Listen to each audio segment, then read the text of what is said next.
Welcome to Tell Me More Stories Told Us podcast. Today, get ready for, well, quite an adventure. We're diving into the extraordinary story of Brittney Griner.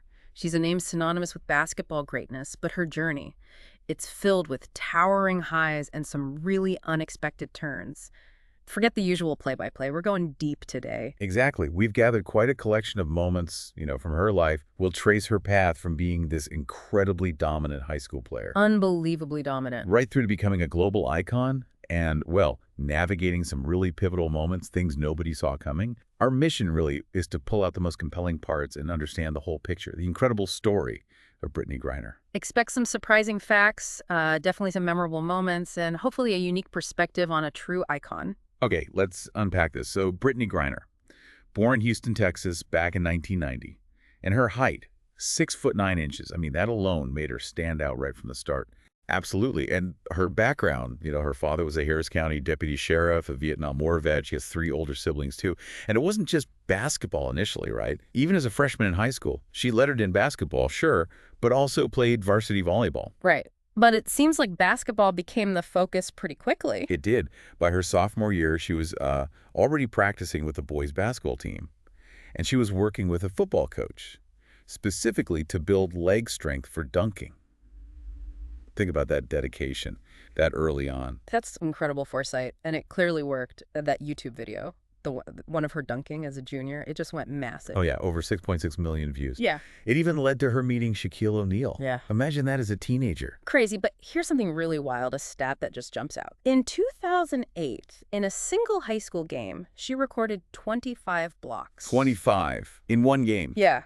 That's the most ever by a female player in a U.S. high school game. Just total defensive shutdown. That's not just height, is it? That's timing, instinct. Yeah. A real feel for the game already. It shows defensive brilliance was there from the beginning. No doubt. And her senior year at Nimitz High School, pure legend territory, led the team to the Texas 5A state championship game and dunked 52 times in 32 games. 52. That's more than 1.5 dunks per game in high school. Including a single game record of 7 dunks. Houston even declared May 7th, 2009, Brittney Griner Day. Wow. A day named after her in high school. Yeah. And she was a WBCA All-American, scored 20 in the All-America game. Just an incredible launchpad for college. And she certainly carried that momentum to Baylor University. Her impact there was, well, instantaneous. As a freshman, 223 blocked shots. That set an all-time single-season record right away. Just shattered the record, basically. Yeah, just established herself immediately as the defensive force in college hoops. And the milestones just kept rolling in, didn't they? They did. December 2009, Baylor's first triple-double, 34 points, 13 rebounds, and get this, 11 blocks, a Big 12 record. Wow. Then in January 2010, she became only the 7th woman ever to dunk in a college game. And the second to dunk twice in one game. You can just imagine the energy in the arena. Oh, absolutely. Now, her time at Baylor wasn't entirely smooth sailing, though. No, that's true. There was that incident in 2010, the suspension for punching a Texas Tech player. It's, a reminder of the intensity, the pressure these athletes are under. Sometimes emotions boil over. Right. A difficult moment, for sure.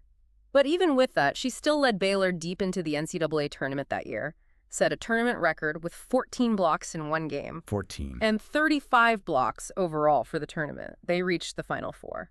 And then her sophomore and junior years, she just kept elevating. First team All-American both years, AP Player of the Year in 2012. And this stat just blows my mind. In her junior season, she personally blocked more shots than any other entire Division I team. That's almost unbelievable. One player out-blocking whole teams. It really shows her unique impact, doesn't it? And she's the only NCAA player, man or woman, with 2,000 points and 500 blocks. Just unique talent. And the absolute peak of that college career came in 2012, leading Baylor to a perfect 40-0 season, undefeated, and the NCAA championship. And being named the Final Four's most outstanding player. Just capped it off perfectly. Interestingly, though, right after that huge success, she withdrew from consideration for the 2012 U.S. Olympic team. Yeah, which points to, the complex decisions athletes face, balancing opportunities, long-term goals, personal factors. Yeah. It's not always straightforward. Definitely. She finished her college career with Well, just staggering records. NCAA career blocks leader for men and women, 748 blocks. 748. And 18 career dunks. And, she also completed her degree, got her bachelor's in education in 2019, shows commitment off the court, too. Absolutely. So then came the WNBA. Yep, drafted first overall by the Phoenix Mercury in 2013. No surprise there. And she made an immediate splash, her very first game. The dunks, right. Exactly. Equaled the WNBA record with 2 dunks. Only the 3rd player ever to dunk in the league and the first to do it twice in one game. Talk about an entrance. She just picked up where she left off, basically. Became that defensive anchor for the Mercury, led the league in blocks multiple times. A regular all-star, of course.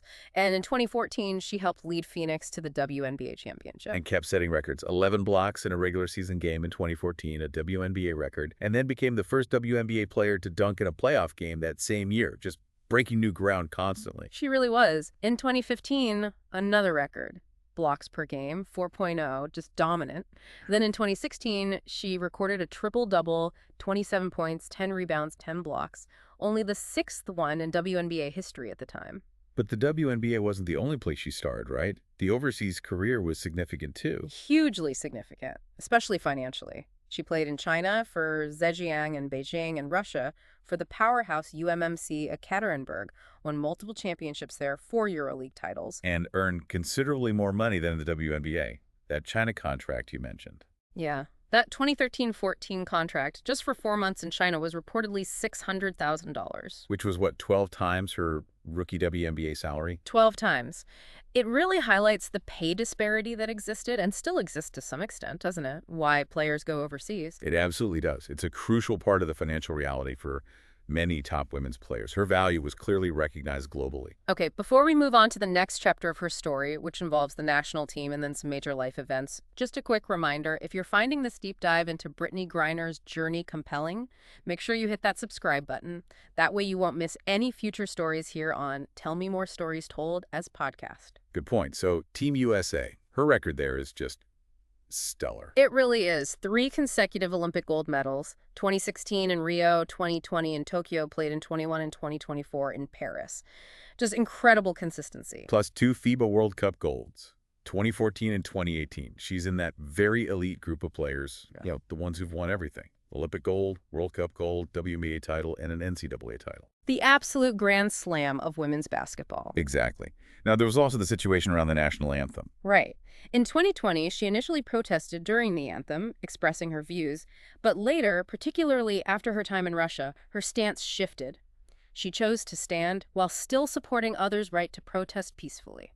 And seeing her emotional reaction during the anthem at the 2024 Paris Olympics medal ceremony, well, it felt like a really poignant moment considering everything she'd been through. Definitely. A powerful image.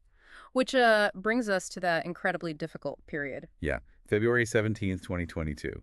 That's when everything changed. She was detained at an airport near Moscow.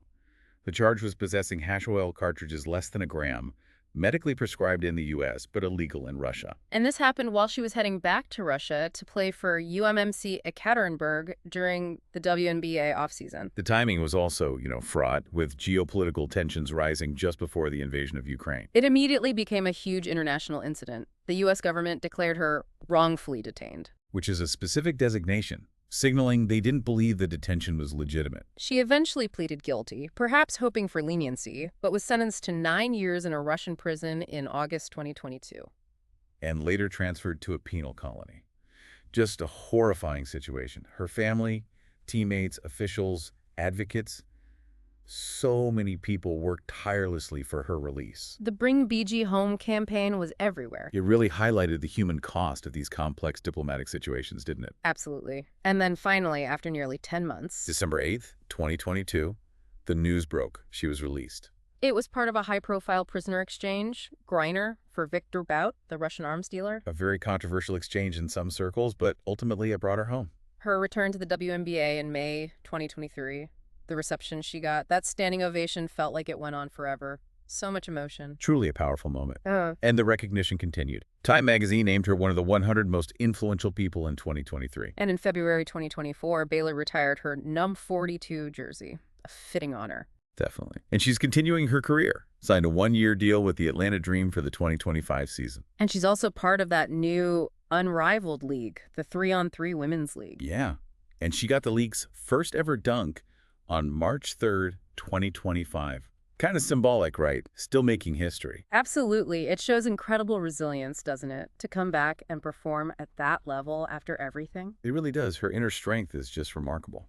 Beyond the court, Brittney's life has also been about activism and, well, just being herself openly. Right. She publicly came out as lesbian in 2013, pretty early in her pro career. Yeah. And she's been a really vocal advocate against bullying, especially for LGBT youth. She wrote about it in her first book, In My Skin, back in 2014, and her more recent book, Coming Home, obviously addresses the detention, but also continues those themes. That Nike endorsement deal she got was pretty groundbreaking too, wasn't it? The first time Nike had signed an openly gay athlete to such a deal. Yeah, a significant step. And since her release from Russia, she's taken on a new advocacy role. Speaking out for other Americans detained abroad, using her platform. And talking about her renewed appreciation for American freedoms, which feels very personal and earned after her experience. There was that unsettling incident recently, though, in February 2025. Yeah, the threatening note found near her hotel room before a speaking engagement had to cancel it.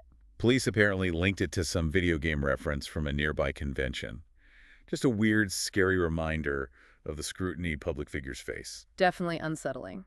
On a happier note, though, her personal life has seen joy recently. Yes, she's been married twice. Mm-hmm. And in July 2024, she and her wife, Sherelle, welcomed their first child, a son named Bash. Wonderful news for them after such a tough couple of years. It really is. So when you step back and look at the whole story, it's just incredible. It really is a story of just immense athletic talent, facing down huge personal challenges, and becoming this figure of international significance. So wrapping this up, what does it all mean? Brittney Griner's story, it's clearly so much more than basketball. It's this compelling mix of talent, resilience, advocacy, and the way sports can get tangled up in, well, complex global events. From absolutely dominating courts, setting records, changing the game. Literally changing rules in college because of her dunking. Right. To then navigating the incredibly difficult reality of international politics and detention, her journey just leaves such a mark. Think about it. Reaching the absolute peak of her sport, facing this completely unforeseen ordeal, and then returning with this renewed purpose, this powerful voice. It's quite something. Which leads us to a final thought for you, something to maybe mull over. How do the personal stories of athletes like Brittney Griner, these very public, sometimes very difficult journeys, how do they shape our understanding of bigger social and political issues? That's a great question, something that definitely resonates long after we finish talking. Thank you for joining us for this deep dive on Tell Me More Stories Told Us podcast. Until next time, keep exploring.